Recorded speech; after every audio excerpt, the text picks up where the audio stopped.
Hello students, welcome to the paper discussion of JEE Main Test 69 uploaded on NTA Abhyas app. Right, so as per my analysis, again this is an overall easy paper because again the number of easy questions आप देख सकते हैं काफी ज़्यादा हैं and further relatively tough questions we say again they are not absolute tough. एक तो 16th question जो है उसमें जो language है that's not exactly correct है ना as per the solution वो उसके साथ consistent नहीं है and 24 is a good question of course. तो overall the level of paper is easy and you can definitely score around 65 to 70 or more marks in this paper.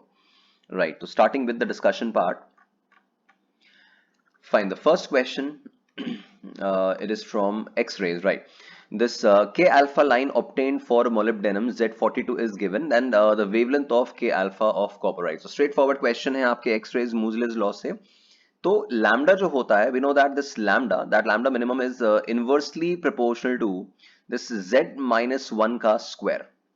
ठीक है? So accordingly, this lambda copper upon lambda molybdenum that will be equals to Z of molybdenum minus 1 and that upon Z of copper minus 1 का complete square. ठीक है, inverse proportion था इसलिए तो accordingly इसका Z अपन substitute करें तो this comes out as 41 upon 28 का स्क्वायर. तो अकॉर्डिंगली लैम्डा कॉपर जो होगा that is 41 by 28 square when evaluated comes out as 2.14 multiplied by lambda molybdenum is 0.71 angstrom. तो आंसर जो यहां से आपका आ रहा है that will be somewhere around 1.52, right? 1.52 angstrom आपका रिजल्ट आ रहा है. So this is the result option B. So very straightforward question from X-rays. Next पे चलते हैं. A flat mirror revolves at a constant angular velocity making n equals 0.4 revolution per second. With what velocity? What velocity? Meter per second. Will a light spot move along a spherical screen with radius इतना? The mirror is at center of curvature. All right. तो अब एक concept हम लोग optics में पढ़ते हैं that if the mirror is rotated by theta angle, then the reflected ray gets rotated by twice of that theta. Same will be relevant for the angular speed. So we are given the angular speed of the mirror. The angular speed of the mirror is 0.4 revolutions per second. तो उसको मैं 2 pi से multiply कर दूं तो that becomes 0.8 pi radian per second, right? That is the omega for mirror. Similarly, if we find out the omega of the reflected ray, तो जैसा मैंने कहा मिरर को अगर अपन थीटा से घुमाएंगे तो reflected ray twice of theta से घूमेगी तो इसका डबल तो that will B 1.6 pi radiance पर सेकंड. तो रिफ्लेक्टेड रे जो है वो एक स्पॉट की तरह हमें स्क्रीन पे नजर आ रही है तो वो एक 1.6 पाई रेडियन पर सेकंड के ओमेगा से घूम रही है. अच्छा, फिर रेडियस हमें वहां पे गिवन है उस वाइट स्पॉट के मूव करने का, है ना, उस लाइट स्पॉट की मूव करने का रेडियस 15 गिवन है and we are asked the linear speed. तो straight away we can apply v equals omega r for that spot. तो ओमेगा तो आपका 1.6 पाई हो गया in standard units and radius आपका 15 है. तो accordingly when this is evaluated, right, pi का वैल्यू अपन 3.14 रखें इस कैलकुलेशन से आपका रिजल्ट जो आएगा दैट विल बी 75.4 मीटर्स पर सेकेंड. तो अच्छा क्वेश्चन है बट अगेन इस तरह का क्वेश्चन, इस तरह का थ्योरी आपने ऑलरेडी ऑप्टिक्स में रूटीन में पढ़ा हुआ है कि रिफ्लेक्टेड रे जो है वो डबल एंगल से घूम जाती है with comparison to the mirror, right. Fine. The next question: the copper mirror of 3 mm square cross-sectional area, current 5 ampere. The magnitude of the drift velocity. Drift velocity निकालना है. Okay. We know that drift velocity और current को relate करने वाला expression it is NEAVD, right? I equals to NEAVD. Which means पहले हमें यहाँ पे n पता करना है because A given है, E पता होता है, I given है और VD हमें निकालना है. तो the first target is find the value of n. Now we can see that n निकालने के लिए इसके यूनिट वॉल्यूम में n is the number of electrons per unit volume, right? Number of free electrons per unit volume. तो इसके unit volume में इतना मास है 8920. तो यूनिट वॉल्यूम में मोल्स कितने होंगे तो that will B 8920 upon the molar mass which is 63.5. इतने नंबर ऑफ मोल्स हैं. अगर इतने नंबर ऑफ मोल्स हैं यूनिट वॉल्यूम में तो इसको एवोगेड्रो कांस्टेंट से मल्टीप्लाई करें तो इतने नंबर ऑफ एटम्स होंगे. And the question says each atom contributes one free electron. तो इतने number of free electrons ये contribute कर रहा है. तो when this is calculated, आपका जब ये कैलकुलेशन करेंगे तो n का वैल्यू जब यहाँ n का वैल्यू इधर से आ जाएगा, तो अब मुझे vd का वैल्यू निकालना है। दैट vd का value it is I upon NEA। So accordingly this I का value it is 5, right. n जब कैलकुलेट होगा यहां से, this n it is coming out as, ये मैंने कैलकुलेशन किया तो it is 8.46 into 10 to the power 25, ठीक है। देन E का value we have 1.6 10 to the power minus 19, area it is 3 mm square, तो we have 3 into 10 to the power minus 6, right? So definitely it's a demanding calculation, right? But otherwise conceptually the situation is very easy, concept बहुत straightforward है, but calculation demanding है। तो यहाँ से v का value जो आएगा that will be 0.12 meters per second, तो that is given in option B। तो सीधा सीधा आपका ड्रिफ्ट वेलोसिटी एंड करंट के रिलेशन पे बेस्ड था, बट कैलकुलेशन डेफिनेटली डिमांडिंग है, but you have already solved such questions in your routine practice. Next पे चलते हैं। A neutral sphere of radius r and density rho is intended to be suspended with an electric field E existing in the Earth's surface vertically upwards. What is the fraction of electrons should be removed from the sphere? Alright. अब इस question में if that object is to be suspended, equilibrium में उसको hold करना है, तो we should have this mg should be equals to QE, right? ठीक है। फोर्स बैलेंसिंग में इलेक्ट्रिक फील्ड फोर्स तो QE हो गया और डाउनवर्ड डायरेक्शन में mg है। This further this Q it can be written as Ne, अगर उसमें से कुछ इलेक्ट्रॉन्स हमने रिमूव किए हैं तो क्वांटाइजेशन के हिसाब से Q इक्वल्स टू Ne लिख सकते हैं, तो दैट इज वन रिलेशन, ठीक है। Further we can see that जैसे यहां से मुझे n का वैल्यू मिल गया, this number of electrons, this n का value it is mg upon E, तो this much number of electrons उसमें से विड्रॉ किए हैं, right. This much number of electrons उसमें से विड्रॉ किए हैं उसको चार्ज करने के लिए। Now it says what fraction of the electron should be removed, मतलब उस स्फीयर के पास टोटल इलेक्ट्रॉन्स जितने थे उसमें से कितना फ्रैक्शन रिमूव करना होगा, that has to be found out, right. तो टोटल नंबर ऑफ इलेक्ट्रॉन्स अगर अपन देखें तो इफेक्टिवली अगर मान लीजिए m मास का बॉल है और उसका मास नंबर अगर a है, राइट, तो ऐसे केस में the moles that we need to find out is this m upon a। if this m is the total mass, this a can be taken as the molar mass, तो moles is m by a। then ऐसे case में number of atoms अगर अपन देखें तो number of atoms अगर calculate करें तो this will be m by a multiplied by the Avogadro constant. Now this atomic number is z और न्यूट्रल है, तो जितने प्रोटॉन्स होंगे z उतने ही इलेक्ट्रॉन्स भी होंगे। So we have this much number of atom and each atom has z electrons, तो ऐसे केस में नंबर ऑफ टोटल इलेक्ट्रॉन्स जो आ रहे हैं this will be m by a times Na times z, ठीक है। Now the fraction it has to be evaluated, right. Fraction evaluate करना है तो that fraction will be this n upon Ne, जितने हमने इलेक्ट्रॉन्स निकाले अपॉन जितने total electrons थे, तो accordingly this is mg upon E and that divided by this mNaZ upon a। तो ये m कैंसिल होने के बाद we have this Ga upon this NaZ, right. This will be the fraction जो आपको if we see it is given in option C, right. तो third option यहां पे आंसर आ रहा है। तो again a good question, not that difficult. तो जस्ट फोर्स बैलेंसिंग किया है, टोटल इलेक्ट्रॉन्स निकाले हैं और विड्रॉन इलेक्ट्रॉन्स का टोटल में से फ्रैक्शन कैलकुलेट किया है। Next, two identical satellites are moving around the earth in circular orbits at height given and the ratio of their kinetic energies, right? So we know that v जो होता है that v is gm by r under root, right? That orbital speed is under root gm by r, और kinetic energy जो है which is half mv square, तो half mv square के हिसाब से आपका kinetic energy in a particular orbit is given by gmm by 2r।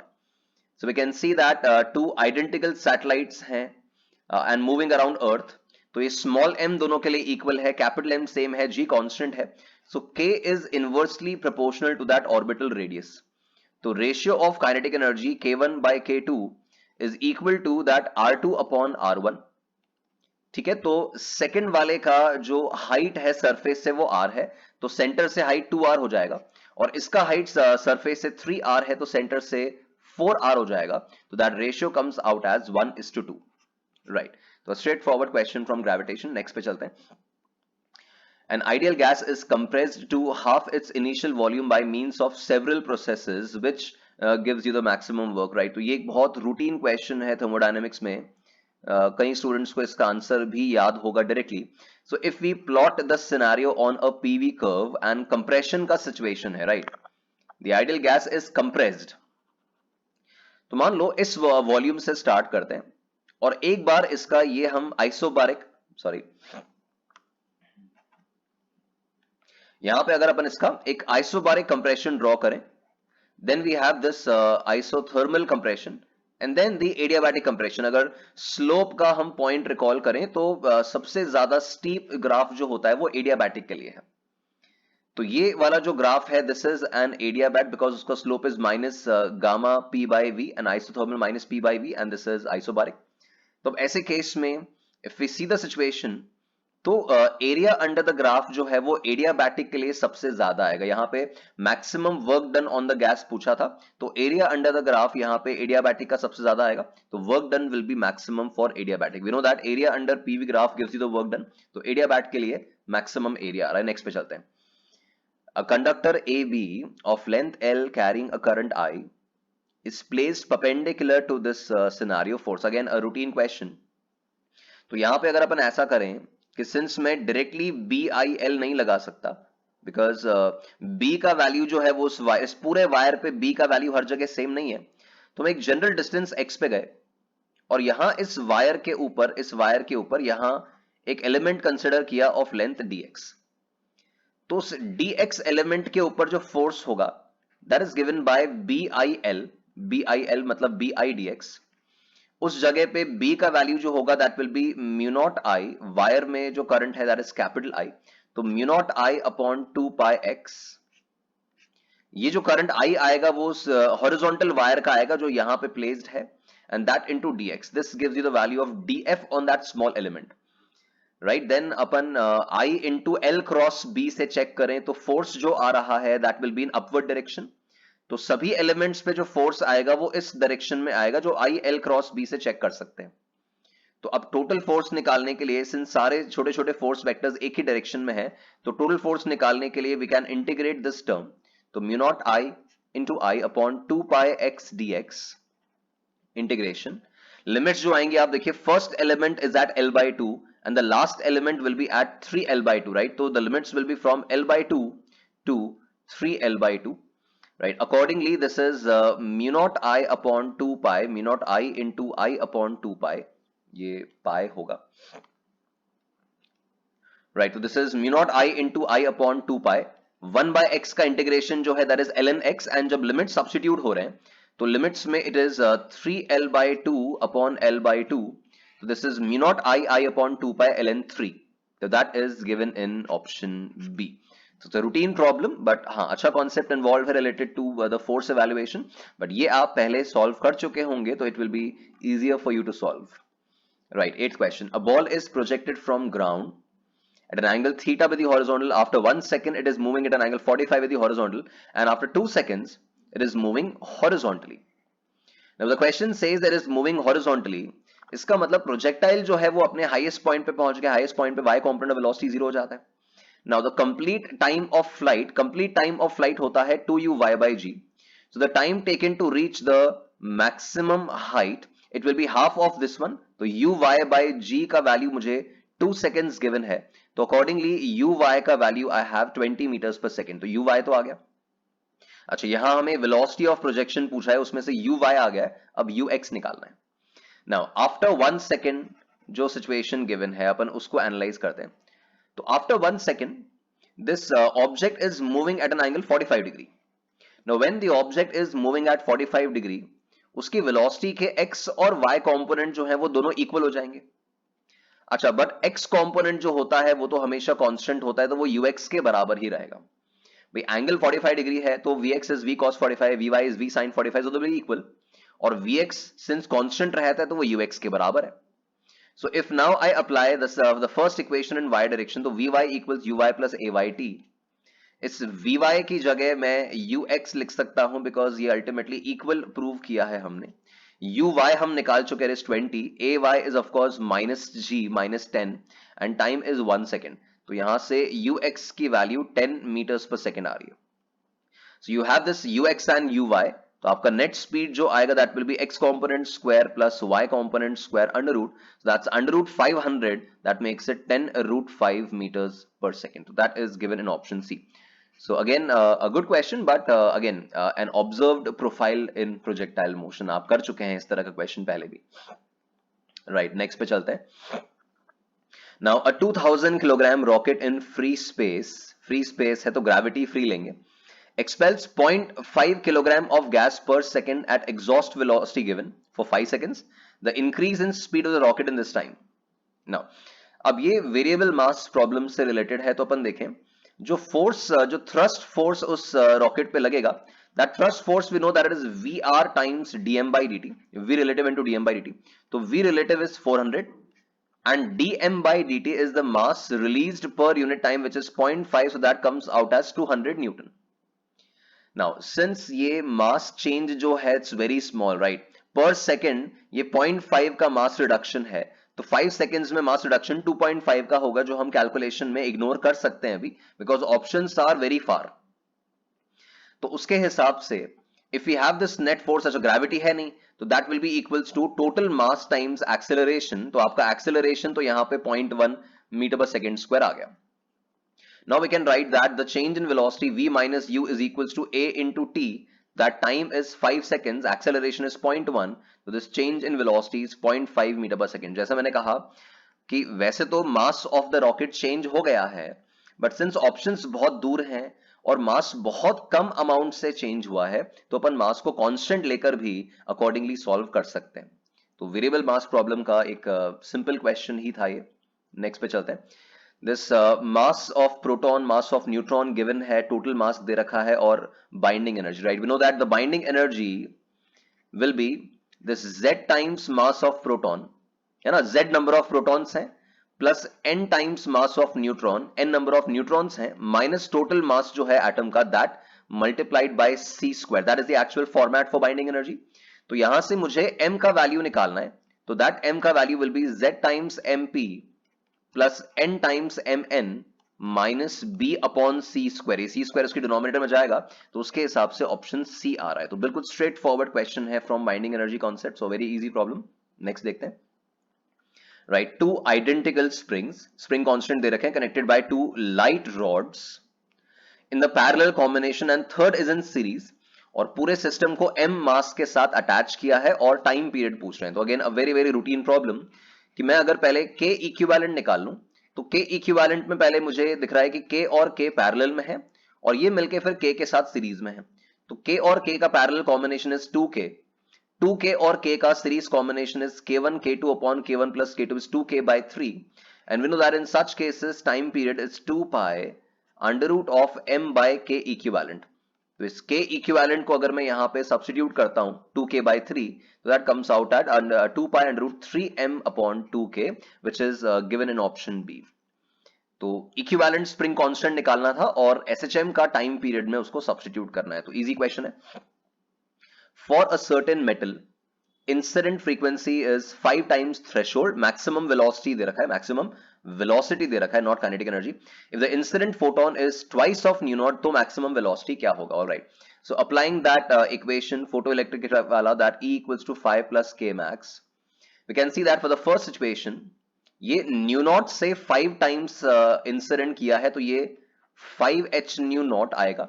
अच्छा, 5 की जगह we have h nu naught plus this is k max 1, तो यहां से k1 का जो वैल्यू आ रहा है, दिस k1 का value is 4h nu naught.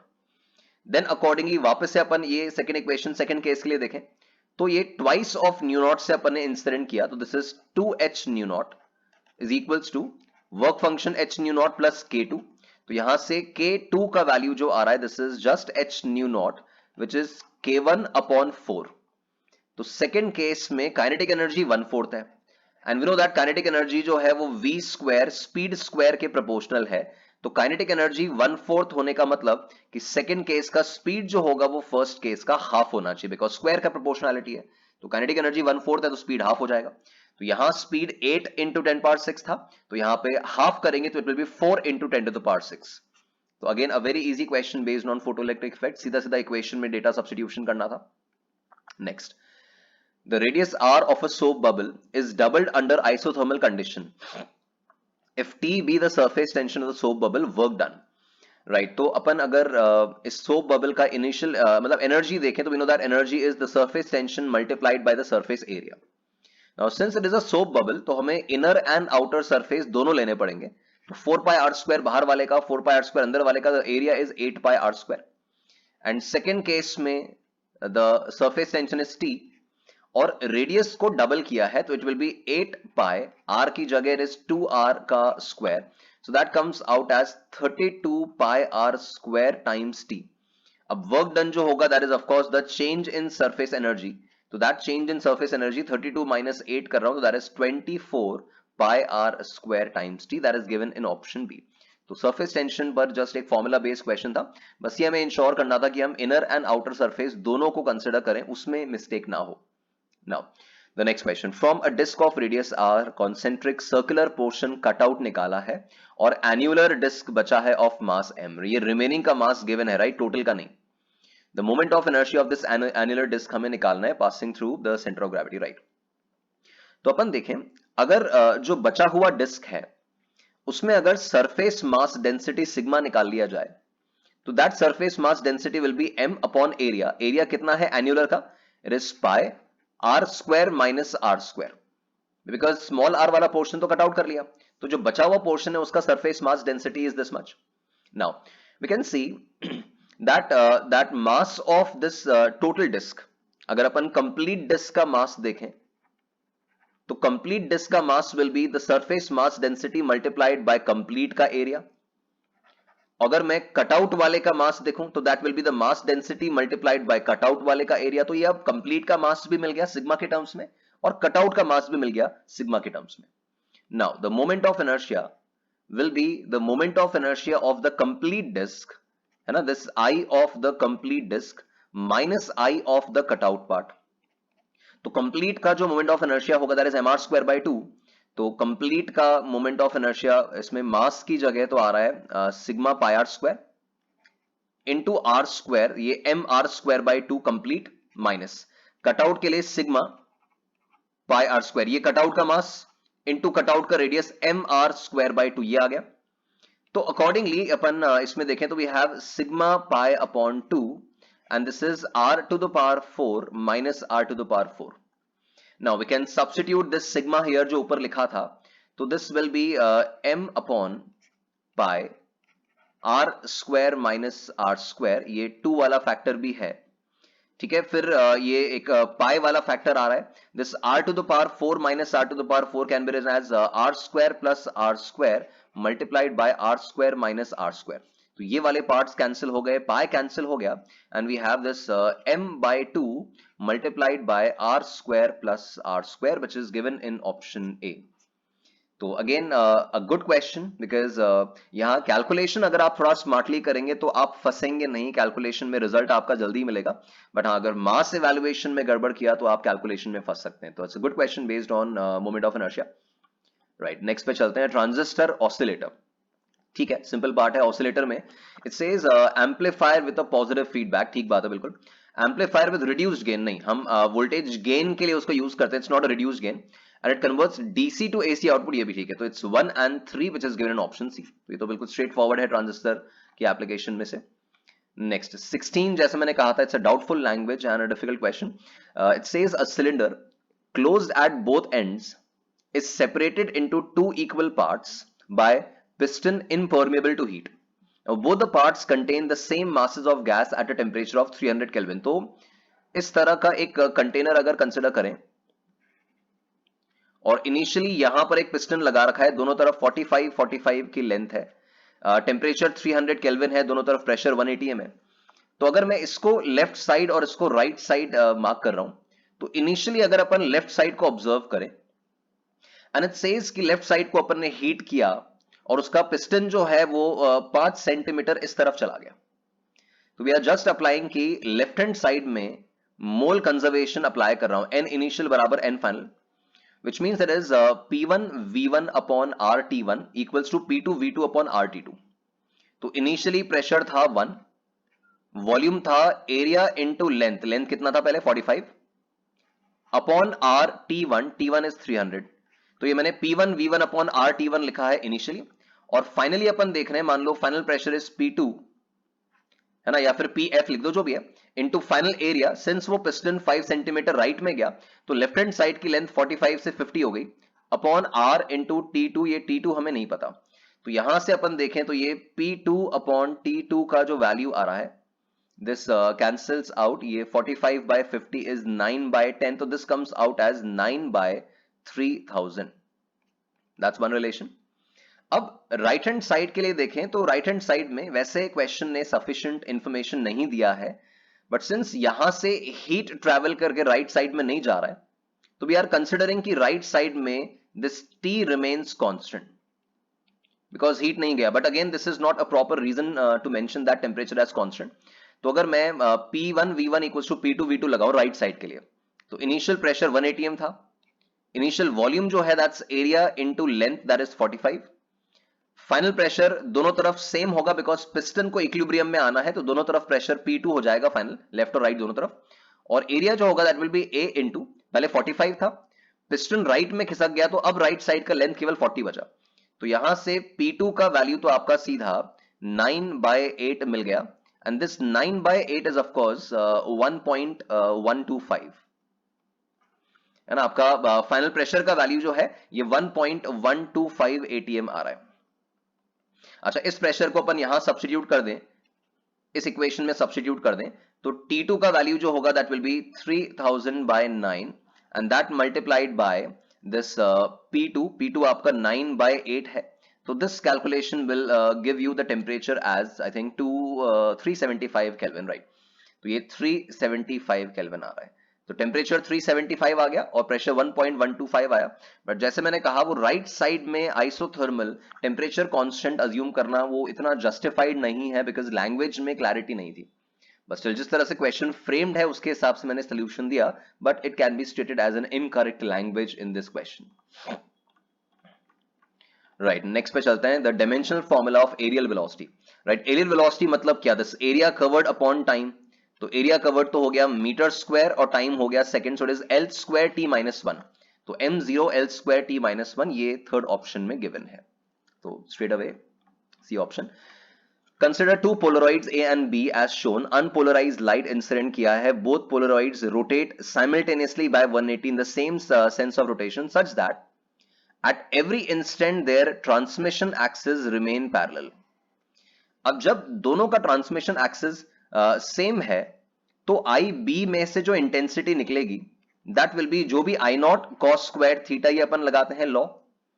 तो ए और बी की ट्रांसमिशन एक्सिस हमेशा ही थीटा 0 डिग्री पे है बिकॉज हमेशा ये कह रहा है कि पैरेलल है, तो ये कॉस स्क्वायर 0 डिग्री रहेगा, एंगल हमेशा सेम रहेगा।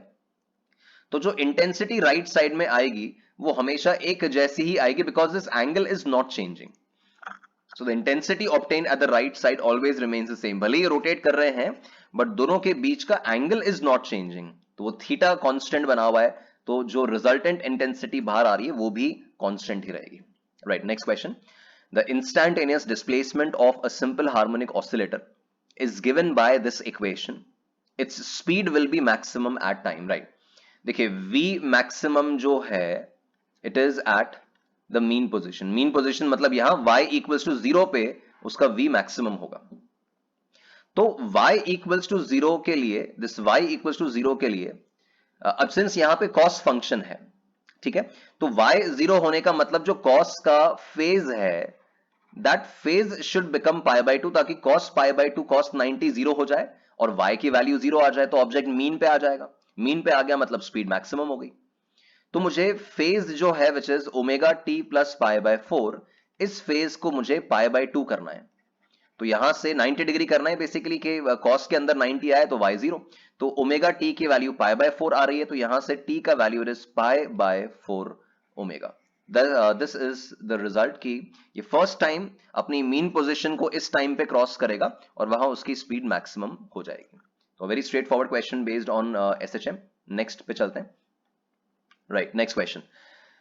वर्क डन गिवन है, it's a routine problem. A से बी तक जाने का वर्क गिवन है ग्रेविटेशनल फील्ड में और वर्क कंपेयर करने हैं। देखिए straight away we can see gravitational force is a conservative force, right. तो कंजर्वेटिव है तो जो वर्क डन होगा वो पाथ इंडिपेंडेंट होगा। तो तीनों पाथ्स के लिए the work done is going to be the same, because एक जगह से दूसरी जगह जा रहे हैं भले ही, है ना, फोर्सेस वही हैं और कंजर्वेटिव फोर्स है, तो आपका वर्क डन का वैल्यू सेम आएगा, पाथ से इंडिपेंडेंट आएगा। राइट, तो नेक्स्ट क्वेश्चन पे चलते हैं। Next question, it says machine gun has mass given. It fires that much mass bullets at the rate of 30 bullets per minute at a speed of 400 meter per second. The magnitude of force required to keep the gun in position. Right.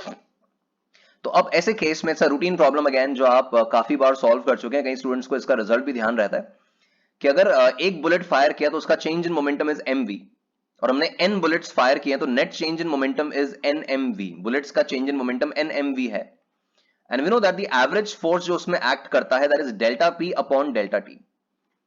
तो delta P में n तो हो जाएगा आपका 30 bullets, mass of one bullet is 50 grams तो 10⁻³ and v is 400। और ये जो टाइम है जिस ड्यूरेशन में ये 30 बुलेट्स फायर किए दैट इज 1 मिनट, 30 बुलेट्स पर मिनट। तो उसको मैं सेकंड्स में कन्वर्ट कर रहा हूं तो that is 60 seconds. So accordingly upon calculation करें तो ये 32, दिस इज 200 into 50 करना होगा, दिस इज 2 and 200, राइट। 50 कर रहा हूं तो दिस इज 10,000, राइट। तो 10 बच रहा है तो this comes out as 10 newton. तो 10 न्यूटन फोर्स बुलेट्स को अप्लाई किया है, ध्यान रहे 10 न्यूटन फोर्स जो है वो बुलेट्स के ऊपर एक्सर्ट हुआ है, बिकॉज मैंने बुलेट का चेंज इन मोमेंटम लिखा है। तो इतना ही फोर्स रिकॉइल के फॉर्म में, रिएक्शन के फॉर्म में गन पे आएगा और उस गन को स्टेबल होल्ड करने के लिए इतना ही फोर्स हमें अपने हैंड से लगाना पड़ेगा। The force to be exerted on the gun is 10 newton. So routine problem जो पहले भी AI-EEE और दूसरे जेईई मेन एग्जाम से पूछा गया है। So easy question. नेक्स्ट पे चलते हैं। एंड AC वोल्टेज V का फंक्शन दे रखा है और LR सर्किट है, इंडक्टेंस 3 मिली हेनरी है और रेजिस्टेंस गिवन है और मैक्सिमम करंट पूछा, राइट। तो मैक्सिमम करंट के लिए पहले हमें Z चाहिए, तो Z के लिए मैं XL निकाल लेता हूं, XL is omega L। So omega is 1000 और L आपका 3 मिली हेनरी है, तो उसके हिसाब से this XL come out as 3 ohm. Now Z is R square plus XL square under root, तो R square plus XL square under root के हिसाब से आपका Z जो है वो 5 ओम आ रहा है। And peak value of current we know that IM जो होगा वो VM बाय Z आएगा। तो VM अपने इस फंक्शन में से मिल रहा है कि VM is 5, Z is also 5, तो करंट जो होगा that is 1 ampere straight away. तो again a very very easy question from alternating current topic. Next question देखते हैं। A particle moves according to the law. The distance moved by it in the time interval time 0 to time 3 is nr, right। अब ये जो function हमें given है this x is equals to r cos pi t by 2, तो we can identify it as a simple harmonic motion। x equals to a sin omega t, x equals to a cos omega t, SHM है ये। तो SHM with time period 2 pi by omega, तो omega जो है वो pi by 2 है, तो this time period is 4 seconds. और टाइम जीरो पे अपन देखें तो टाइम जीरो पे जब उस इक्वेशन में टाइम जीरो प्लेस कर रहा हूं cos 0 1, तो आपका टाइम जीरो पे ऑब्जेक्ट आर पे था, मतलब एम्पलीट्यूड पे था। तो अगर वो SHM परफॉर्म करेगा, ये आपका आर है और ये माइनस आर है, तो ऐसे केस में एंड टाइम पीरियड 4 सेकेंड्स है, तो वी नो दैट ये मीन पोजीशन से एक्सट्रीम तक जाने में टाइम t बाय 4 लगता है, 1 सेकेंड लगता है। तो यहां से उसने अपनी जर्नी शुरू की, बिकॉज टाइम जीरो पे वो आर पे था, तो 1 सेकेंड में वो मीन पोजीशन पे पहुंच जाएगा, फिर नेक्स्ट 1 सेकेंड में वो नेगेटिव एक्सट्रीम पे आ जाएगा और अगले 1 सेकेंड में वो घूम के वापस यहां आ जाएगा। तो यहां से पहले उसने आर डिस्टेंस चला, फिर ये आर डिस्टेंस और चला और ये आर डिस्टेंस चला, तो टोटल डिस्टेंस जो कवर किया है दैट इज 3r और क्वेश्चन ने इसको nr कहा है, तो अपना n का वैल्यू 3 आ रहा है। तो जस्ट बेसिक SHM की इक्वेशन थी और SHM से कंपेयर करके उसके मोशन को एनालाइज करके हमें डिस्टेंस कवर्ड निकालना था, राइट। नेक्स्ट पे चलते हैं। A uniform copper rod of 50 centimeter length is insulated on the sides and its ends exposed to ice and steam. Right तो कंडक्शन का सिचुएशन हमें मिला है, if there is a layer of 1 mm water thick at each end, the temperature gradient निकालना है in the bar. Alright, तो जो situation है उसको अपन इस डायग्राम से रिप्रेजेंट कर सकते हैं। देखिए कि ऐसा, एक तो ये हमें आयरन रॉड दे रखा है, फिर यहां पे एंड पर 1 mm थिक वाटर का लेयर जो है वो इधर अटैच किया हुआ है। ये 1 mm थिक है, दिस इज 1 mm, ठीक है। और ये वाला जो डिस्टेंस है, we are given this distance is 50 centimetre, right. Then the leftmost part is let's say at steam, तो यहां अगर मैं टेम्परेचर 100 डिग्री सेल्सियस लेता हूं, और दूसरा एक पार्ट आइस पे है, तो यहां टेम्परेचर अगर मैं 0 डिग्री सेल्सियस लेता हूं, और लेट्स से इस वाटर वाले पोर्शन, ये जो वाटर वाला पोर्शन है और ये आपका कॉपर वाला पार्ट है, तो इसके अक्रॉस अगर मैं टेम्परेचर ड्रॉप मान लेता हूं डेल्टा टी डब्ल्यू, और इसके अक्रॉस में टेम्परेचर ड्रॉप मान लेता हूं डेल्टा टी कॉपर। अब सिंस ये लोग सीरीज में है, तो इसमें हीट करंट अपन इक्वेट कर सकते हैं। तो हीट करंट जो वाटर वाले का होगा, we know that heat is K A delta T by L, तो K W, K water area, into delta T W upon L, L is 1 mm, and that will be equals to K of copper into area, and this is delta T of copper upon 50 centimetre, ठीक है। अब इसको further अपन solve करें, तो यहां से जैसे के डब्ल्यू मुझे गिवन है, वाटर का इज 0.4, एरिया तो कैंसिल हो जाएगा, and then delta T W अपन चलने देते हैं 1 mm, इसको मैंने 0.1 सेंटीमीटर लिख दिया बिकॉज राइट हैंड साइड पे भी वही है। के सी आपका 400 है, एरिया कैंसिल हो चुका है, and this is delta T copper upon 50 centimetre. तो accordingly this comes out as this is 8 8 and 4 to 2, right? So this delta t w is twice of delta t c। तो water वाले part के across जो change in temperature है, वो slab मतलब copper वाले से डबल है। तो अगर वाटर में चेंज इन टेम्परेचर, मान लो इस कॉपर वाले में change in temperature delta C है, तो यहां पे change in temperature twice of delta C होगा। तो आप देखिए वाटर वाले के across drop in temperature is twice delta C, plus copper slab के across drop in temperature is delta C, और फिर लास्ट में एक और वाटर पार्ट आ रहा है, तो उसके अक्रॉस भी drop in temperature 2 delta C है, और टोटल ड्रॉप इन टेम्परेचर सब मिला के 100 से 0 हो गया है, तो वो 100। तो यहां से डेल्टा सी का वैल्यू आपका 20 आ रहा है। तो स्लैब के across change in temperature is 20। अच्छा, हमें ग्रेडियंट निकालना था, तो gradient is this delta T upon length. तो डेल्टा टी तो आपका 20 हो गया, length we are given 50 centimetre, 0.5 metre, so that comes out as 40, right? It is 40, तो ये आपका करेक्ट आंसर 40 आ गया। तो ग्रेडियंट हमने निकाला। इट्स अ गुड क्वेश्चन, यहाँ पे बस कॉन्सेप्ट रिलेट होना था, बात क्लिक होनी चाहिए कि कैलकुलेशन कैसे करनी है। तो वेरी स्मार्ट क्वेश्चन, आपको कैलकुलेशन स्मार्टली करनी थी और आपका ग्रेडियंट वैल्यू कैलकुलेट होके आ रहा है। So good question here, right. Last question पे आते हैं। The distance between the virtual image formed from its real object is 60 centimeter in case of a concave mirror, and the image is formed 3 times magnified। तो real object और virtual image के बीच का distance given है।